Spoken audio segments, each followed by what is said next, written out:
it too. Let me quickly talk about some upcoming events before we hear about resilient leadership. Next CEO Club meeting, put on your calendars, please. January 28th. We have Dave Cordish's partner, Joseph Weinberg. You know, they're really making a move on the gaming industry here in Maryland. They just got state approval for the license in Anne Arundel County. They're looking for local approval, I guess county approval. And then it's probably going to be a go.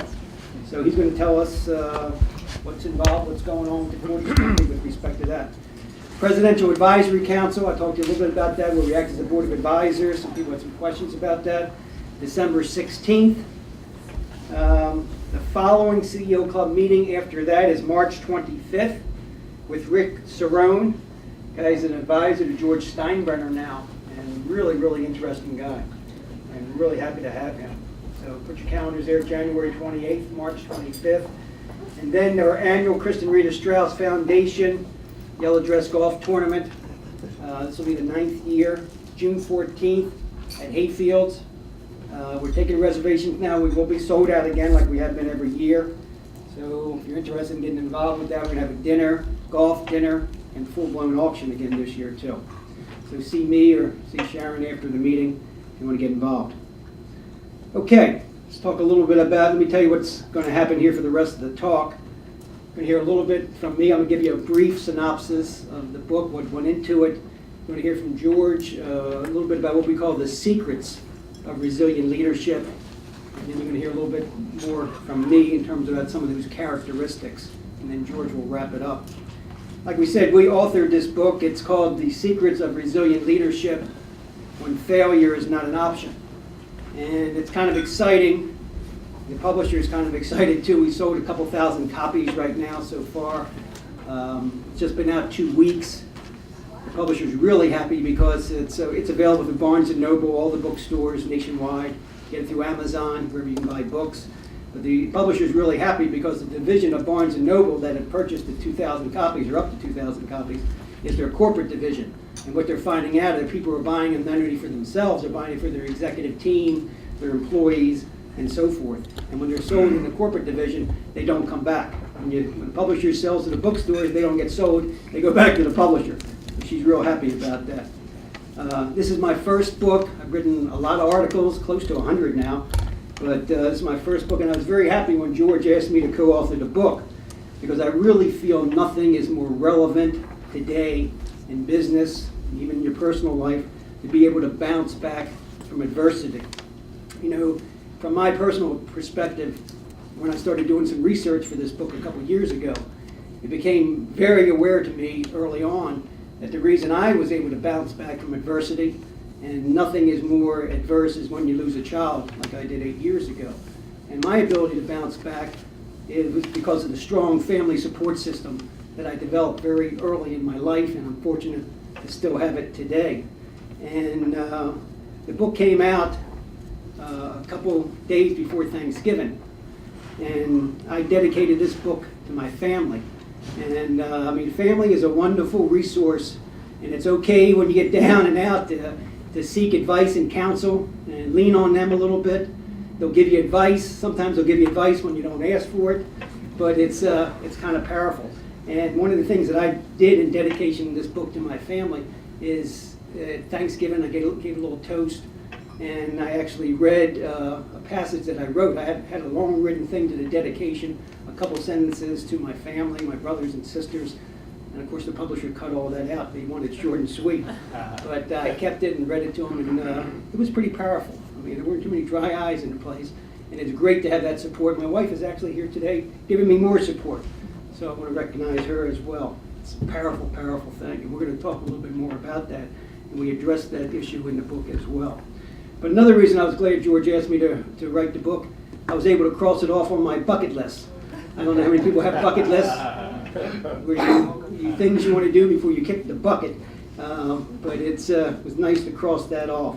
But people were also telling us that they really liked the title, from the framework of resilient leadership when failure is not an option.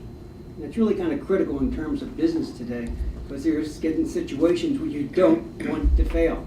I got to ask you all from a perspective, hold your hands up if you've ever failed in business, in a business situation of any sort. Have you ever failed? My hand's the first one to go up, I can tell you that. You really should probably not be a hand in the room. Keep your hands up. If you failed, not only you failed, but it cost you a lot of money. I've spent a lot of money in that arena too, because it does happen. I mean, I don't know how many of you were here a couple years ago when we had Steve Jeppe speak to us and talk about his story. A lot of people here. Really interesting story, because he was in a situation. He was a high school dropout. He got a job as a mailman. He was working there a couple years. He was married. He had a couple kids, and he had this urge to start his own business in his early 20s. And he was kind of interesting because he said, guys, I had no options. I had no education. I had a wife and 2 kids. I could not fail. And he worked his tail off, and today he's a part owner of a Major League Baseball team, the Baltimore Orioles, and plus he runs a $500 million company. So it's a powerful, powerful story. And again, the concept that when failure is not an option, and we address those issues in the book.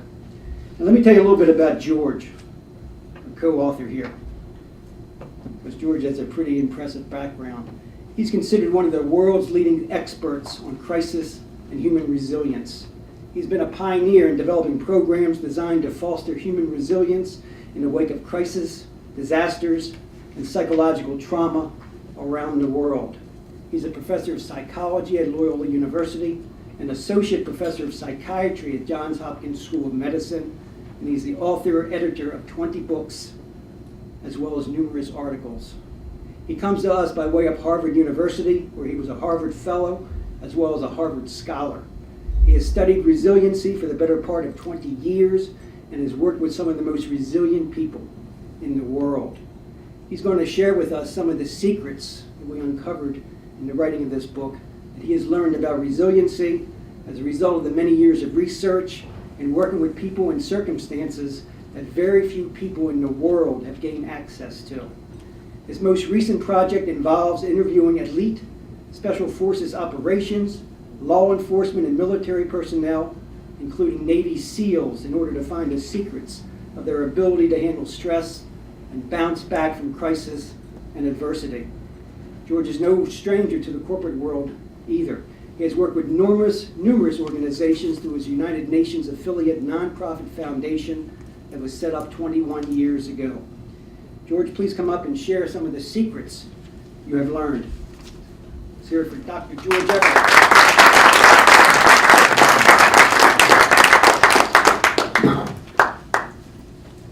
Thanks, Doug. That's a nice introduction. We can stop there, I guess, right? Do you want to fill your evaluation forms out now?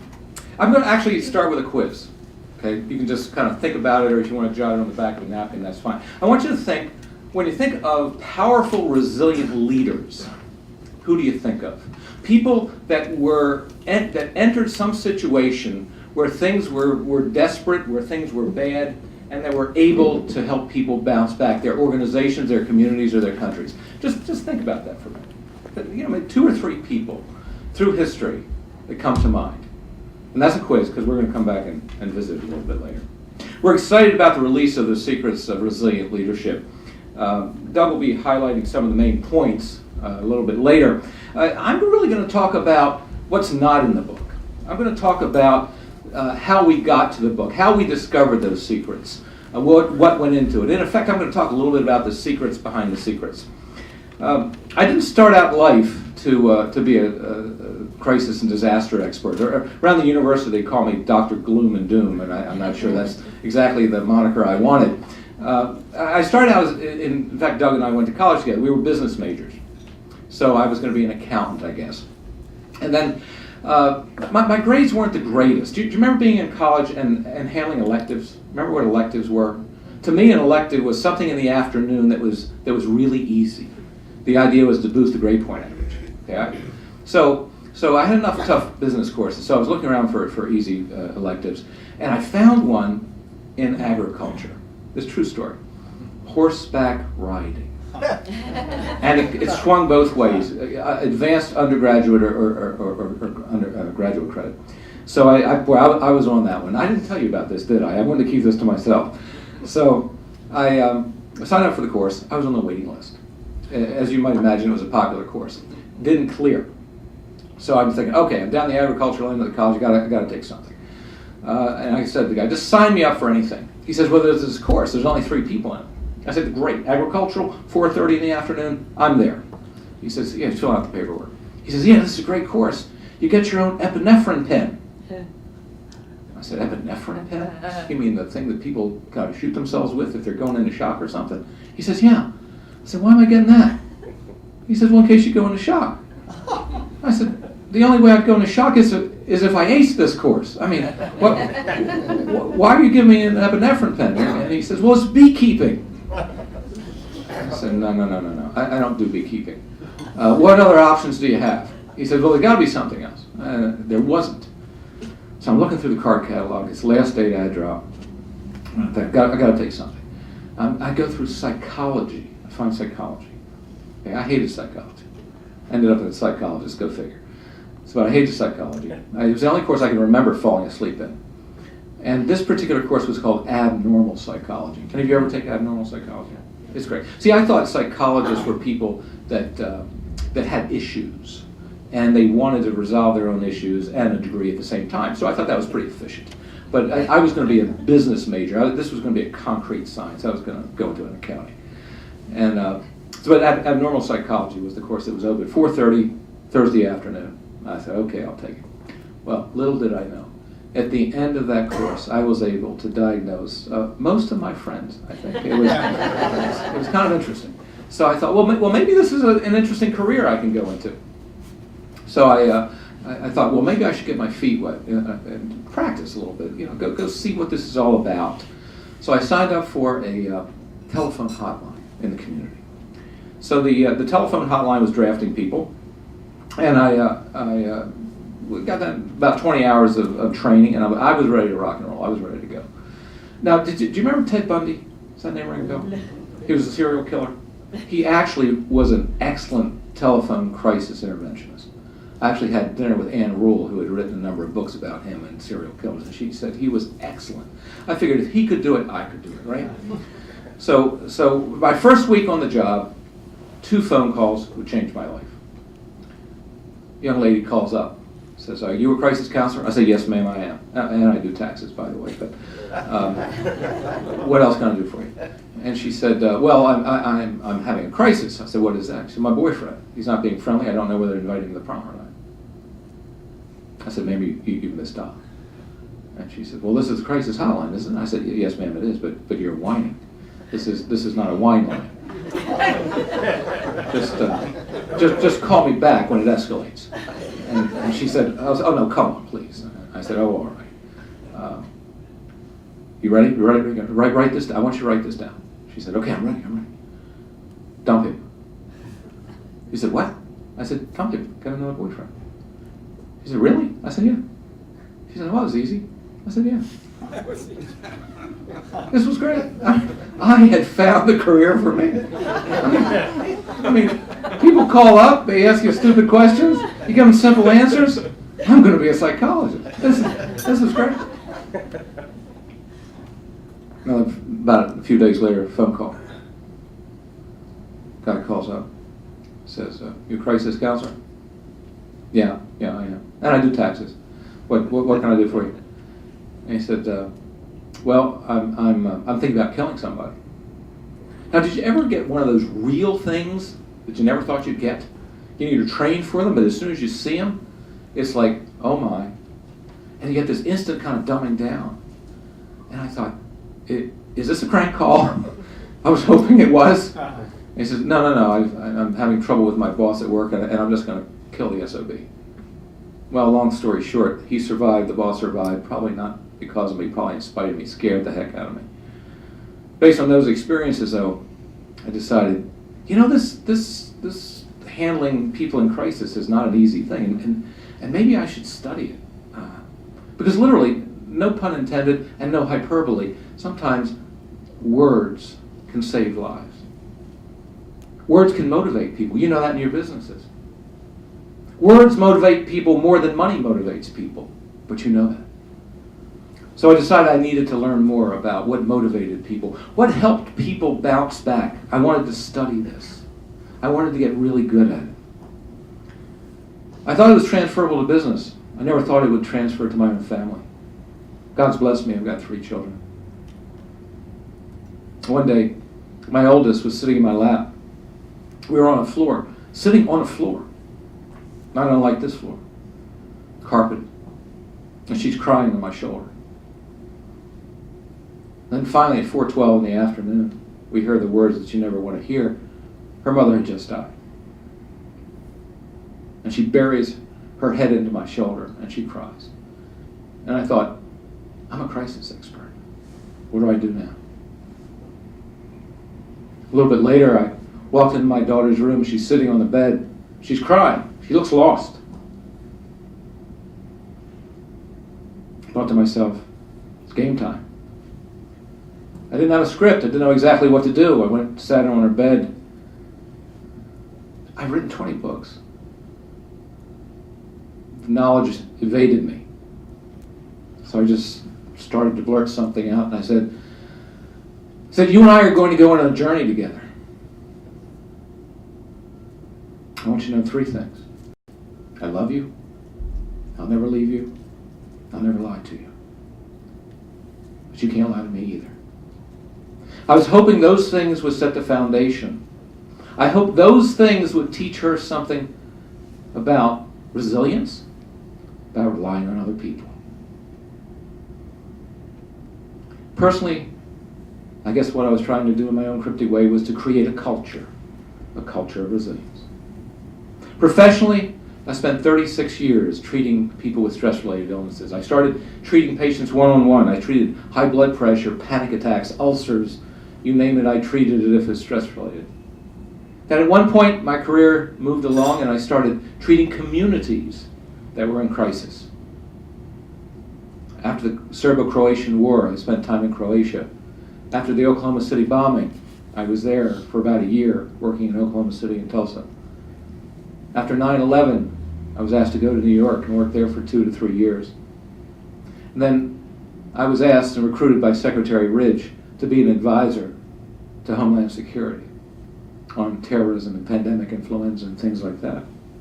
But then my patience, if you will, moved to a different level. I started working with countries. I spent time working for the King of Kuwait in Kuwait after the first Persian Gulf War. So I started with one person, and then I ended up working with countries at a time. But I was still looking for the search, in effect, for resilience. Because what works with one person at a time would ultimately work with nations. So my quest was to find the secrets of resiliency. This is an 18-year journey. Started really in 1990. Started with a review of history. That's what good academics do. I was an academic. You read everything out there. I didn't read research studies so much. I actually read books about people that were supposed to be resilient. Who do you think about that's really resilient? Warriors. People that deal with adversity on a daily basis. I read The Prince. I read The Art of War. I read The Guide to the Righteous Protector, written in 1501 by Erasmus. But then I knew I had to do research. We had 250,000 people. We did what's called a stratified random sample, and we started creating statistical models. This is what good academics do. So we created models of what caused disease. The models we were interested in predicting, not only did we want to predict burnout, not only did we want to predict stress-related illnesses. I bet everybody in this room has had a variation of a stress-related illness once in their life. I wanted to know what caused it. But I also wanted to know what led to job satisfaction. Why did people want to leave the job? What psychological factors enhance their performance on the job? Those were the things we were looking for. But I also studied something different. I studied brain chemistry. Do you know the brain chemistry of someone who's confident is different than the brain chemistry of someone who's not? 1992, while I was working in Sweden and later in Switzerland, we developed and proposed the first drug that could actually block psychological trauma by altering brain chemistry. But I didn't want to rely on drugs. I wanted to see what the chemistry of confidence was, and more importantly, could I make people confident? Could I change their brains? That was one of the questions. So in an effort to discover the secrets of resilient leadership, we started with history, we ended up with brain chemistry. So what is resilient leadership? Real simple. Resilient leadership may be thought of as those leadership behaviors that help others adapt to adversity or rebound from it. Resilient leadership is the catalyst that inspires us to go places we never would have gone, to attempt things we never would have dared on our own. It pushes us to successes that we wouldn't have otherwise realized. If we can unravel this mystery, the mystery of resilient leadership, I would suggest to you that things like the Vietnam conflict, the Bay of Pigs, Katrina, and this economic meltdown would never have happened if only we had had resilient leadership. 2 years ago was my desire to take the secrets of human resilience and give them to the most important people of my life, my kids. So I wrote a book called The Resilient Child. And it was the musings, the ramblings of a person, of a father, of a clinician. In fact, I asked my kids, I said, what would you like for a Christmas present? My son said, real estate. I said, well, go figure. I said, other than real estate, what would you like? He just kind of looked at me. I said, how about some things I've learned in my career that might help you? And they weren't interested. But they got it anyway. And that was the book for them. I was blessed. The book won the gold medal for Book of the Year last year in the parenting category for independent publishers. I realized those same lessons, though, could be taught in business settings. It could be taught in military settings. It could be taught anywhere that you anticipate adversity. So now those lessons have been taught at the Johns Hopkins School of Medicine, the Johns Hopkins Bloomberg School of Public Health, the FBI Academy, the Tulane School of Medicine, Public Health. And we keep trying to expand it. And this book was the opportunity to put those lessons together. And it gave me the opportunity, something that was on my bucket list, and that is to work with a cherished friend, Doug Strouse, and my son, who soon will be graduating, earning his own living, I hope. Today I'd like to share, just from the 30,000 strategic foot view, some of those things that we learned. And then I'm going to turn it over to Doug to cover some of the specific points. What did we learn through the research that we had done, studying brain chemistry, psychological attitudes, and reading history? We learned something interesting. It was like many things. It was right before us all the time. The secrets of resilient leadership can be distilled into two things. We call them the covenants. Strong and decisive action. Now, I want you to think about current events, and I want you to rate current leaders across the world on these criteria. Strong, decisive action. Strong action encourages people, it motivates people, but also honesty and honor. That instills confidence and trust and fidelity. I'm going to distill it even more for you. Strength and honor. That's what it boils down to.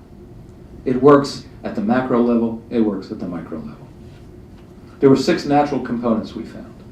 Integrity, optimism, perseverance. It sounds almost un-American, taking responsibility for your actions. You know why people don't want to take responsibility? Doug will get into it a little bit, but my sense is that they think the mistakes they make are who they are. Mistakes aren't who you are, it's what you did. But you want to know the best psychological test? Anybody that works for you, you don't have to give huge batteries on this dimension. All you need to do is watch how they handle mistakes. That's the best predictor of who they are as a person. Crisis communications is another factor. Building a culture of resilience. Developing behavioral body armor. I'm going to turn it over to Doug. Doug's going to just highlight a couple of those points. So let me give you a little bit of an introduction, but you certainly know Doug. He's founded the Baltimore CEO Club. He's also CEO of Global Data. Doug has hosted his own radio show. He's a consultant. He's on many boards of directors. But Doug is, on a personal level, Doug's the brother I never had. Doug has been a friend since 3rd grade. I was precocious. I was only 4 or 5 at the time, but Doug was much older. Doug is one of those guys that you want in your corner. Doug is all about resilience. Doug's a poster child for resilience. So Doug, I'm going to turn it over to you. Talk a little bit about some specific factors.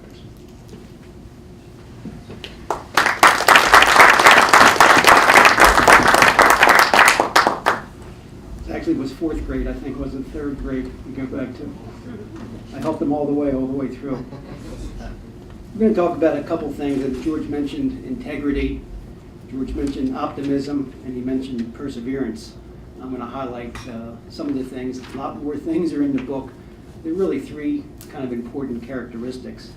And integrity, quite frankly, is just the quality of being honest, having high moral principles, doing what is right that is good for you as well as good for others. And folks, it's not situational. You don't have integrity in certain situations.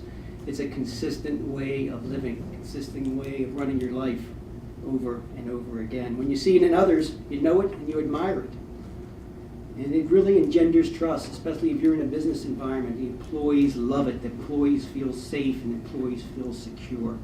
They know they're dealing with somebody of integrity. It's a personality trait that we want all our leaders to have. It's an interesting quote by, Warren Buffett, CEO of Berkshire Hathaway, one of the wealthiest men in the world, who's really a symbol of integrity. And he says when he goes to hire somebody, he looks for three characteristics, only three. They have to have integrity, they have to have intelligence, and they have to have energy. And he said if they don't have the first one, the other two will kill you. You've got to have integrity. And with resilient leaders and resilient leadership, it's the courage to act when the outcome is not always going to be positive. Because not every situation is going to be positive, I can assure you. Let me give you an example of integrity from a corporate perspective. Who remembers the Tylenol situation, the Tylenol recall, way back when? What year was it? Anybody remember? 86? Who said 82? 82. What month? It was Who said September? October. September. Boy, this is great. September 1982. My hat's off to you guys in the audience. What had happened, a brief history. 12-year-old girl took some Tylenol capsules and died shortly thereafter. Within days, several more people died. They all had taken extra strength Tylenol capsules. They finally put it together. They realized some bottles were tampered with. What somebody had done, quite frankly, is went into the local store, bought a couple bottles, removed the capsules, poured out the medicine, put in poison, and put them back on the shelf. When the investigation was done, they found 8 bottles were contaminated. 5 of the bottles were at victims' houses. 3 more were still on the shelves. So their quick action actually saved some people's lives. What did Tylenol do? Parent company J&J. George talked about it briefly. They took responsibility. They came to the table and they tried to do whatever they could for the consumer. Jim Burke, president of Johnson & Johnson at the time, it was just unbelievable. Now it's a textbook case study. You see it in case studies about J&J. They warned hospitals. They stopped production. They stopped their advertising. They stopped their marketing. And they did a nationwide recall of every Tylenol product that they had. They didn't know at the time it was just capsules. Every Tylenol product, they recalled 31 million bottles at a retail value of $100 million in 1982 dollars. Got to be a couple $100 million today. They told the public not to take their product. Even had the Chicago police running around in their cars, had it on TV, but had megaphones. Do not take Tylenol product. So what happened to Tylenol from a business perspective? It was like a nightmare. Their market share, they controlled, they dominated the market. They had a market share of 75%. Shortly dropped to 8% almost overnight. But what happened? What happened afterwards? The marketplace rebounded. They realized this was a company of integrity, and they cared more about consumer health and safety than about their corporate well-being. Shortly within a year, Tylenol came back to their dominating share of approximately 70-75%, and the ship was righted. The lesson here, I think, is clear cut. You got to have the courage to do the right thing. Now, fortunately, that was a giant company. They could withstand something like that. Not everybody can withstand something like that, but they did the right thing. James Burke did a heck of a job as president of J&J, and he came to the table. Critical component, integrity. Let's talk a little bit about optimism, one of my favorite things. Quite frankly, it's just a tendency to take a positive view on things.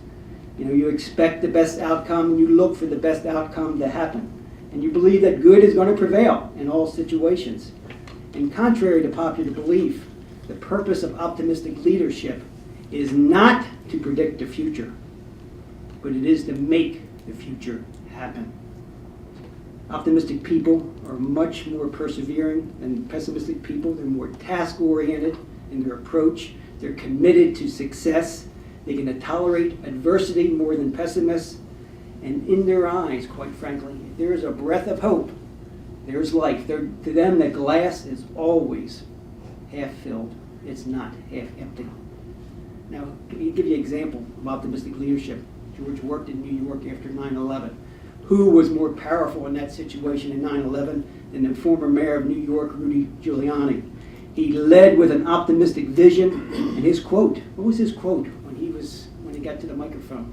He said, "We're going to rebuild. We're going to rebuild, and we're going to be stronger than ever before, and nobody can stop us." I mean, he set the tone. He had a commanding presence. His rhetoric just epitomized resilient leadership. And he helped to lead the country out of the abyss that we were in. So it's really, you look from optimistic leadership, it's really the ability to see the opportunity in every crisis and really have a vision of what success is going to look like. That guy, I don't know whether you follow that crazy guy on TV, Jim Cramer, the financial guru. He says, look for the bull market in every economy because it's there. And from an optimistic perspective, it's find the positive in every situation because that's there as well too. A couple more thoughts about optimists and who they are. Quite frankly, it's easier to run a company if you're an optimistic type of individual. Optimistic leaders, they see problems as temporary rather than long-lasting. They see problems as being specific. They're limited in scope, not pervasive and long-lasting. And they also realize an important thing. They also realize that things can go wrong because they go wrong every day in our businesses. But things that go wrong may be beyond your control, so they don't ruminate over it and beat themselves up time after time. What did James Burke do of Tylenol, of Johnson & Johnson? You know, you talk about something outside of his control. I mean, it's unbelievable that he responded. And you can only do what you can do. You can't have the weight of the world on your shoulder. So, frankly, the optimistic leader, what do? They search for opportunities in every situation, in every crisis. And sometimes they even welcome the crisis to a degree because they realize that they are not going to succumb to adversity, and some of their competitors may. And if they can just wait it out and be perseverant, if you will, they may be the last person standing. And that brings us to the concept of perseverance, being able to wait things out as long as it possibly takes. To me, that's one of my favorite characteristics. You know, and it's really one of the key to resilient leadership. And it's really, when you think about it, it's a never give up attitude. And we hear it all the time. You know, it's an axiom, never give up. But it's really, you look at it from a persevering perspective, you never give up. You keep on trying. I personally think it's the best predictor of success. And because good things, you hear the old saying, good things happen to good people who work hard, try again, whatever it takes. Churchill, we talk a great deal about Churchill in the book and some of the things he did, not only from communication, but from perseverance. He had a great quote. The only difference between humankind's greatest success and its most dismal failures has been the willingness to try again and again, and simply put, never give up. And really, some of the great American success stories is not a result of genius, it's a result of tenacity and never giving up. Let me give you an example. Audience, again. Who invented the light bulb? You did real good with Tylenol. Who invented the light bulb? Thomas Edison. Thomas Edison. Anybody else? What year? Got you on that one, didn't I? 1890. Who else? Anybody else? Any other thoughts who invented the light bulb? It was not Thomas Edison. Good try, Lindo. It was a good try. Anybody else? She was close on the date, though. Light bulb invented 1800 by an English scientist by the name of Humphrey Davy. And what he did, he put together a carbon filament with a battery. The problem was, it didn't work. It lit up, boom, it went right out. No marketable value. Light bulb was not invented. Or it was invented, but it wasn't usable. 60 years later, another English scientist by the name of Joseph Swan, he's actually an English physicist. He put together carbon and a paper type of filament with a battery. Same thing. Worked for a quick second, blew right out. Wasn't until 1879 Thomas Edison came along with his carbon cotton filament and an oxygen-free type bulb, and it worked. He got it to glow for approximately 40 hours, eventually led to 1,200 hours, and who knows how long it is today. So, what is the difference between Thomas Edison, Humphrey Davy, and Joseph Swan?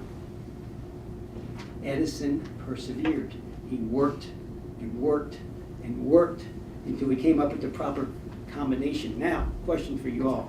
How many experiments do you think Edison had before he finally came up with the right combination to make the light bulb happen? Let me hear a guess. You were close with Edison before. 1,999.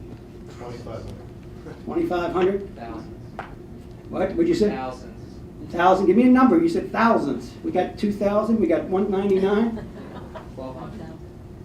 6,000 times. 6,000 experiments. I mean, I can't even fathom that. I mean, you got to give up sometime. Good thing it wasn't 5,999. 6,000 experiments before he came up with the right combination. It just blows your mind. Again. Perseverance. Never, ever, ever give up. George can tell you about research, in terms of that's all you do. You take what's already in the literature and you add to it.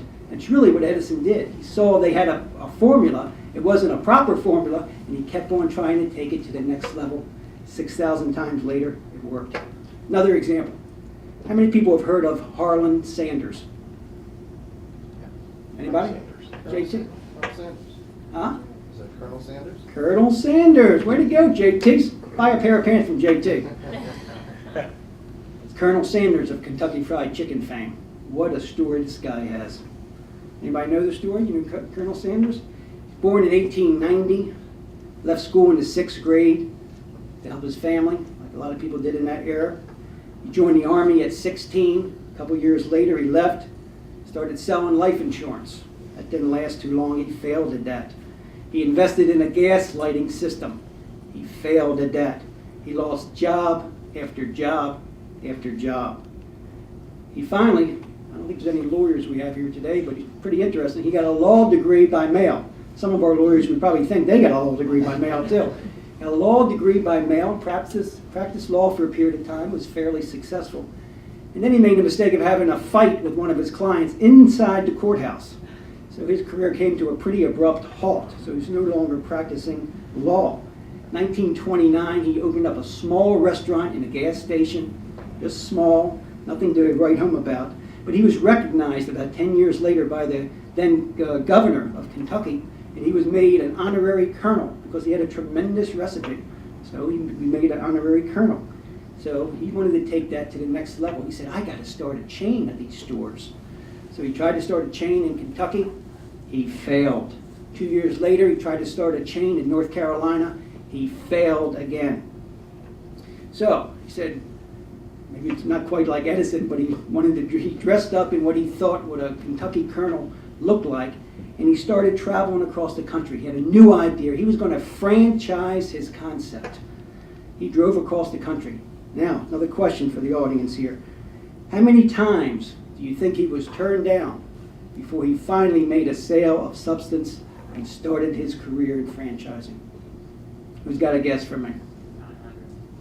900. 6,000. 6,000. Trying to catch up to Edison. Legend has it he was turned down 1,009 times. Now, our or people that run sales forces, and you hear your sales force, you try to tell them to take no for an answer no more than, 17 times, or at least 17 times? 1,009 times, and of course, the rest is history. I guess we want to really leave you with the concept, if you want something badly enough, take that risk and go for it, and work hard, and just never, ever give up. And that's what we wrote this book about, is when failure is not an option. You're not going to accept failure, just like Steve Jeppy didn't want to accept failure, and you're going to continue to work to make it happen. I talked about integrity, optimism, and perseverance, and that's how George and I operationalized the concept of what he just talked about the strength and honor. And I'm going to leave it to George to have a few more comments, and then we'll wrap it up and answer any questions you may have.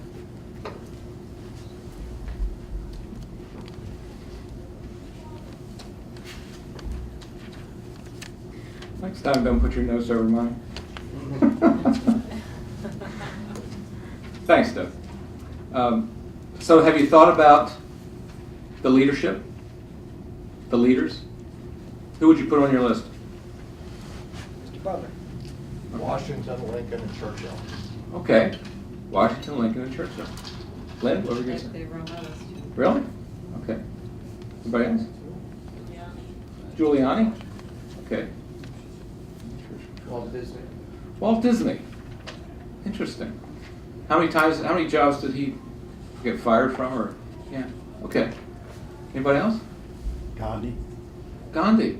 Okay. All right. On our list we had Washington, Lincoln, we had Robert E. Lee, Harry Truman. All of these people entered a situation that was adverse. But near the top of the list has to be FDR as well as Churchill. You wonder today where the Churchills are, where the FDRs are. Let me give you some tips, some basic tips for resiliency, whether it's personal or when you try to help others. I was fortunate enough to know a guy by the name of Dr. Hans Selye. Selye was actually the man that coined the term stress. He brought it from physics into medical sciences. And I was invited to his retirement party. And there are worse places to go. His retirement party was hosted by the royal family of Monaco.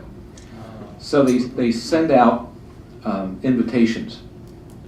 Now, Selye was probably the greatest endocrinologist of the last century. Written something like 800 books. He was an amazing guy. And they asked him, what do you want on the invitation? Is there one thing that summarizes your career, that really pinpoints your contribution to science and humanity? This is the man that defined how the human endocrine system worked. You know what he said? I want one thing on the card. Very simple. I want you to put the quote, it's not what happens to you that matters.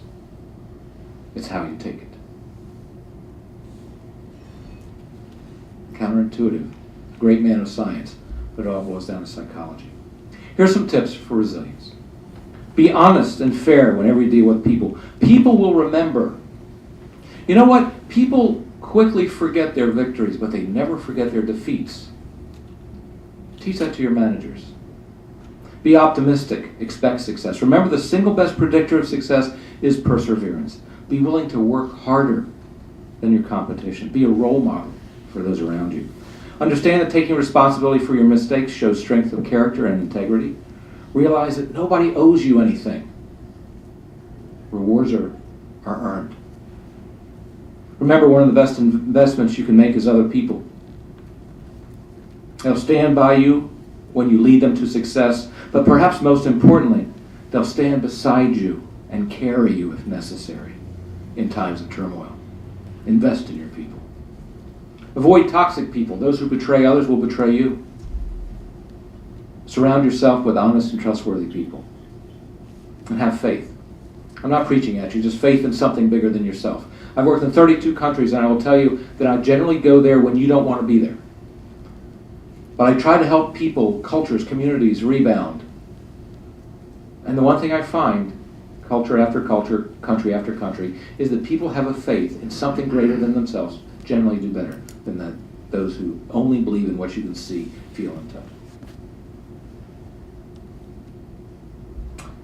I want to end with the Christmas present that I gave my kids.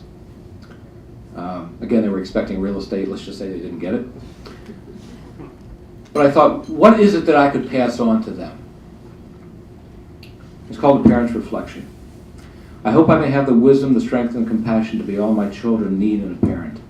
I hope they can show unconditional love and support without overindulgence in worldly goods or setting inappropriate expectations for the nature of the world in which they'll live. And when I'm gone from this world, I hope to be judged not by how much I made, not by how much I gave, not by how many names I dropped, but by how many people hear my name and think fondly of me. I hope my kids will say of me, he was wise, he was silly, with all his flaws, he was still a good guy. He was Air Force. He taught us the value of honesty, fidelity, family, and friends. Above all else, he loved us. He was there when we needed him, and he'll be with us always. And that was my present to my children. I wonder if being a leader is any different than being a parent in some ways. I wonder if the goal of the parent is not to make your job obsolete. I wonder if the job of the leader is to, in essence, develop the people underneath you so that your job becomes obsolete. There's one other thing I want to mention to you today, and I want to reintroduce Kent Malwitz. We have taken this to the next level, and we will be partnering with the University of Maryland, Baltimore County, and developing a crisis leadership institute. And I'd like to have Kent just stand up and say a few words about that, if you would, Kent. Wow, tough acts to follow, so I'm not even going to try. Why don't you come up because Sure. your microphone.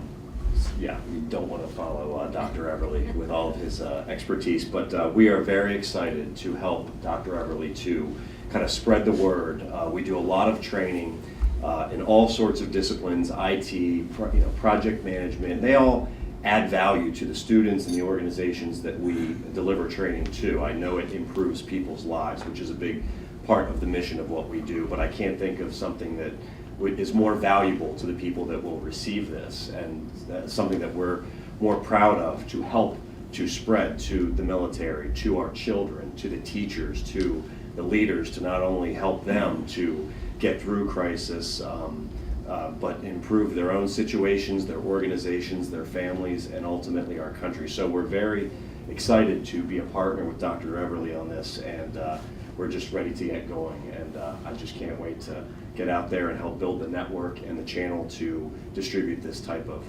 amazing research and content. So thank you. Thank you, Ken. So this really is an opportunity. As Doug said earlier about opportunities, I have a professorship at the University of Hong Kong, and they say the word crisis consists of two characters, one that means danger, one that means opportunity.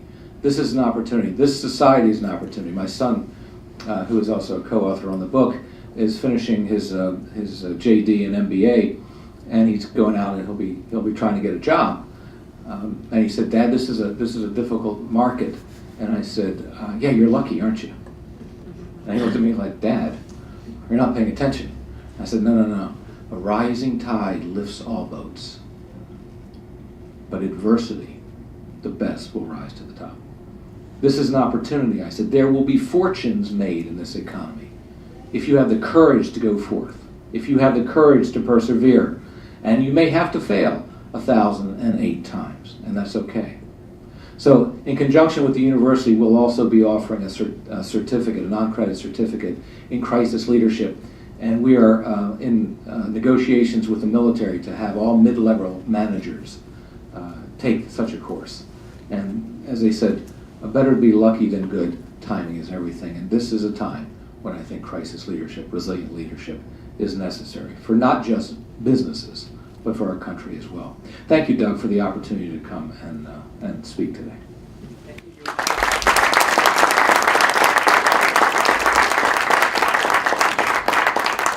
Come on back up. We'll take some questions. I just want to add one thing. And I told you before, I just came back from Greece with the opening of the chapter over there.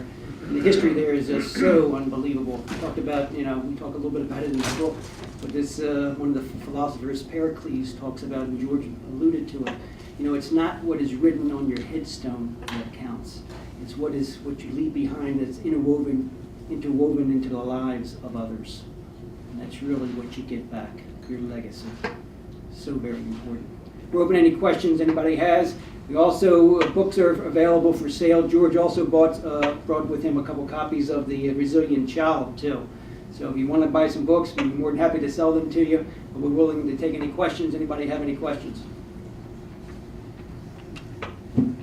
Yes. We talked a little bit about this. For some of you, I teach a course at the university, and students are different today than they were when all of us went to school. What do you think that we should be teaching these children, I say kids, graduating and going to go about the world? What are they maybe missing, and what should we be instilling in them? Question is, what should we be teaching the next generation as they go out into a world that's certainly changed? I'll tell you a quick story. I was, again, wanted to study people that I thought were naturally resilient, and tried to find out whether it was genetic or it was learned. And so I talked to people that had a track record of resiliency in remarkably adverse situations. So one of the populations I'm studying is Navy SEALs.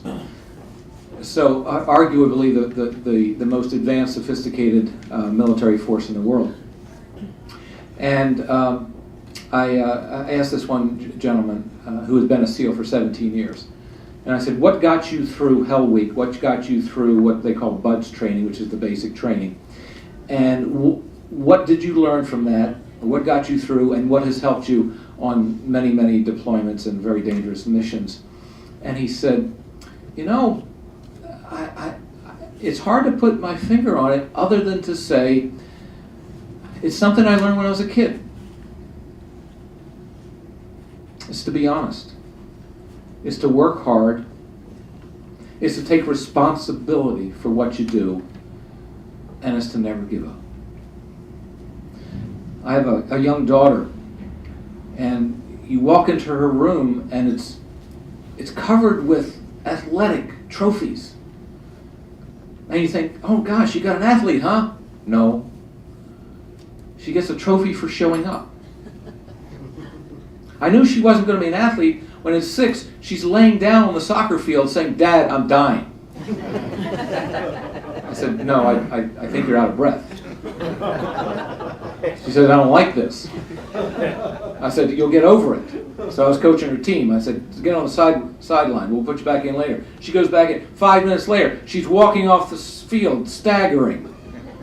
She says, Dad, I'm leaking. Now, with a 6-year-old, you don't know what that means.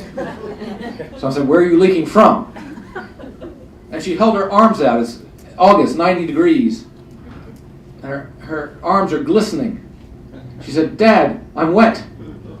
I said, honey, it's perspiration. She says, I don't like that either.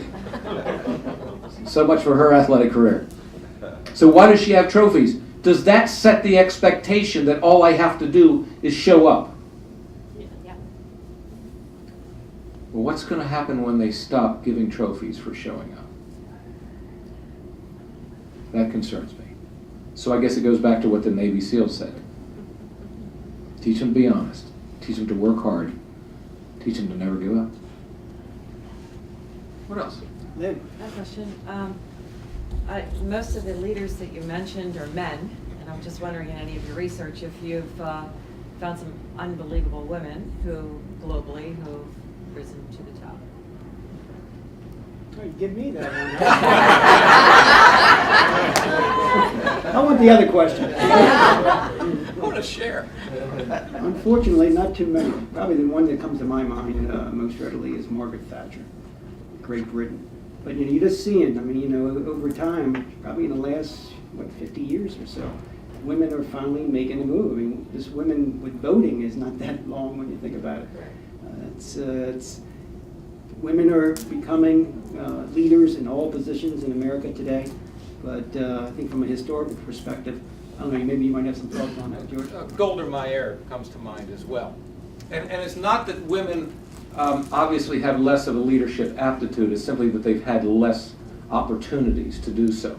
And I think that's what's going to be really great about my daughter's generation, is that you'll start to see things, that opportunities that were never given to little girls now growing into young women, and it's going to be a very exciting world. Another thing that's pretty interesting with that, Lynn, because it's a great question. I mean, George wrote a book, Resilient Child. I mean, you know, it's really noted in the literature tremendously the problems women, young girls have with self-esteem. And that's part of the thing. Once they develop that feeling of confidence, we call it self-efficacy, and then they can rise. You can see what's happening with the glass ceiling now. Women are breaking that. They're getting into the boardrooms. Not in great numbers. They're getting into the boardrooms. They're getting in leadership position. I mean, at Xerox, Mike Huskin's company, it's run by a female CEO. I mean, so you're seeing that at the highest level of American business and industry today. I smell a sequel. Somebody had a question. I was just going to ask you, do you think that some of it may be that it's not documented over years? If there were any great female leaders that it just was never recognized or even paid attention to? That certainly could be, yeah. What else? My wife could probably answer that. All the spiritual leaders of the past were all the women, the feminists. Clara Barton. There you go. Just Well, incredible. I mean, you had Hillary Clinton, you know, who was right up there this past year, and we just had a female elected to the Supreme Court, so they're Right. there. And we had one We for did. vice president, try to run for vice president. We just heard from the audience about Hillary Clinton and the move she made in terms of almost really being elected to the highest office in the United States. So, I mean, it's definitely there. It's definitely going to happen. It's only a matter of time, we think.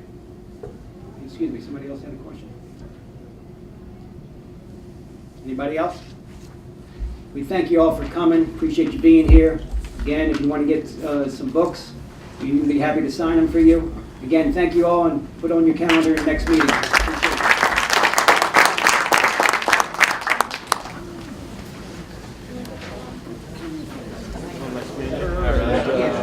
That October 1982. I don't know why. All this stuff in our mind, that's being a mentalist.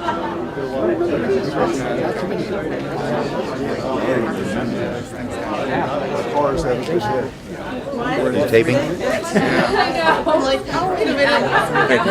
It's great, yeah. No, I really appreciate it. I'm looking forward to moving.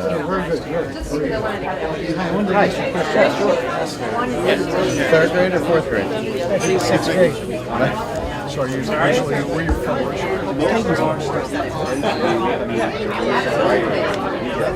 He was actually in the dumb classes.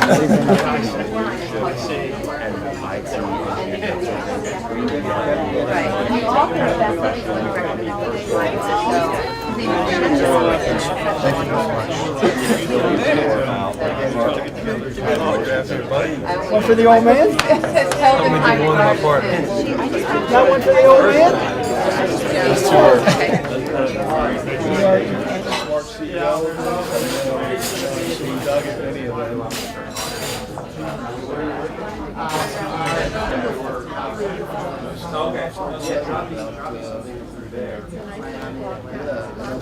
Read the book to find out what that means.